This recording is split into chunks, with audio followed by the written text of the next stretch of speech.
ये कहानी किसी जासूसी थ्रिलर से कम नहीं है और इसकी सेटिंग है बहुत ही नज़दीकी भविष्य। तो चलिए, आज हम एक ऐसी ही कथित साजिश की परतें खोलते हैं जिसके तार दुनिया की दो सबसे बड़ी ताकतों से जुड़े हैं और जिसकी शुरुआत क्रेमलिन की एक कार के अंदर हुई। कहानी शुरू होती है 1 सितंबर 2025 को। जगह है शंघाई सहयोग संगठन यानी SCO समिट, और यहीं पर इस कहानी के मुताबिक एक ऐसा सिक्योरिटी डिसीजन लिया गया जिसने दुनिया भर के इंटेलिजेंस एक्सपर्ट्स को सच में हैरान कर दिया था।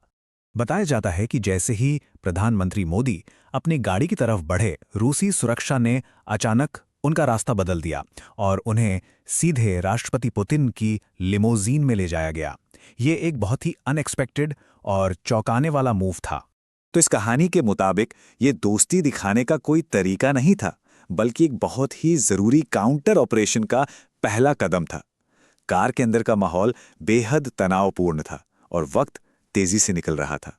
कहा जाता है कि कार के अंदर एक दहला देने वाली वार्निंग दी गई। एक ऐसी साजिश का खुलासा हुआ जिसके तार कथित तौर पर सीधे CIA से जुड़े थे, और बस यहीं से कहानी एक ऐसा खतरनाक मोड़ लेती है जिसके बारे में किसी ने सोचा भी नहीं था। लेकिन ये खतरा कितना बड़ा था और इसकी जड़ें कितनी गहरी थीं, ये समझने के लिए कहानी हमें कुछ दिन पीछे ले जाती है, हजारों किलोमीटर दूर, ढाका, बांग्लादेश। यहां एक 5 स्टार होटल में एक आदमी चेक इन करता है। उसका नाम है टेरेंस। देखने में तो वो एक आम अमेरिकी बिजनेसमैन लगता है, लेकिन उसकी असलियत कहीं ज्यादा खतरनाक बताई जाती है।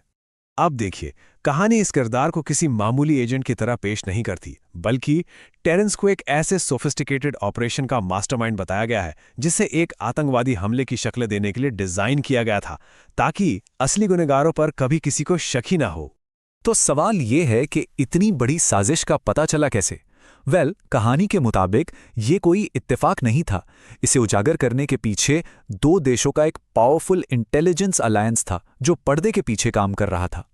कहानी में पहला ट्विस्ट तब आता है जब रूसी खुफिया एजेंसी SVR ने कथित तौर पर कुछ बहुत ही अनयूजुअल इलेक्ट्रॉनिक सिग्नल्स पकड़े। ये ऐसे सिग्नल थे जिनका इस्तेमाल सिर्फ अमेरिका के टॉप लेवल ऑपरेटिव्स ही करते हैं। ये खतरे की पहली घंटी थी।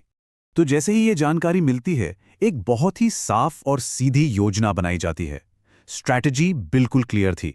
ऑपरेशन के दिमाग यानी ढाका में बैठे कमांड सेंटर को ही खत्म कर दो और हिट टीम अपने आप नाकाम हो जाएगी। और यहीं से एक कहानी एक तेज रफ्तार अंडरकवर थ्रिलर बन जाती है जो कथित ऑपरेटिव टेरेंस के आखिरी पलों को डिटेल में बताती है। वक्त बहुत कम था और दांव पर बहुत कुछ लगा था। टेरेंस अपने होटल के कमरे में था। उसे इस बात का बिल्कुल अंदाजा नहीं था कि उसके खिलाफ एक काउंटर ऑपरेशन शुरू हो चुका है।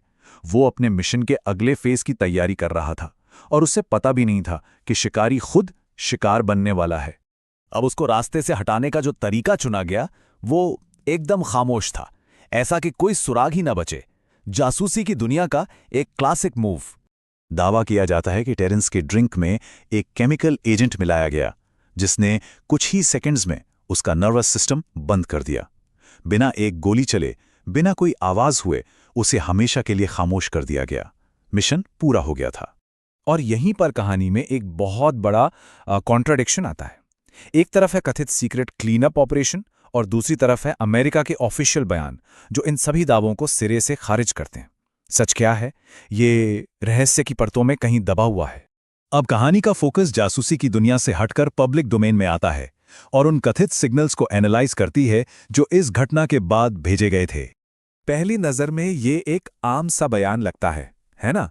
लेकिन कहानी के मुताबिक ये कोई आम बात नहीं थी, बल्कि ये साजिश रचने वालों के लिए एक सीधा मैसेज था कि हमें सब पता है। इसके ठीक बाद एक कई बड़े इंटरनेशनल दौरे अचानक रद्द कर दिए गए। कहानी इन्हें एक गंभीर और लगातार बने हुए खतरे के सबूत के तौर पर पेश करती है। तो आखिर में सवाल ये उठता है कि आखिर कोई इतना बड़ा रिस्क क्यों लेगा? कथित तौर पर इस इतने बड़े ऑपरेशन का मकसद क्या हो सकता था? कहानी इस पूरी साजिश को एक बड़ी जियोपॉलिटिकल स्ट्रैटेजी से जोड़ती है। इसे बांग्लादेश, नेपाल और श्रीलंका में हाल की अस्थिरता से जोड़कर भारत को घेरने की एक सोची समझी रणनीति के तौर पर देखा जाता है। इस पावरफुल बयान को भी उसी कथित साजिश से जोड़कर देखा जाता है। मानो ये भारत पर डाले जा रहे सीक्रेट प्रेशर का एक पब्लिक एक्नॉलेजमेंट था। मतलब कहानी ये इशारा करती है कि असली मकसद एक रिजीम चेंज था, एक ऐसे लीडर को रास्ते से हटाना जो एक इंडिपेंडेंट फॉरेन पॉलिसी पर चल रहा हो, और उसकी जगह एक ऐसी सरकार लाना जो वेस्टर्न इंटरेस्ट के लिए ज्यादा फेवरेबल हो। और यहीं पर ये पूरी कहानी हमें एक बहुत बड़े सवाल के साथ छोड़ जाती है। क्या ये ग्लोबल इंटेलिजेंस एजेंसियों के बीच चल रहे साइलेंट वॉर के एक नए और ज़्यादा खतरनाक दौर की तस्वीर है? और इस बदलते हुए खेल में भारत की जगह कहाँ है?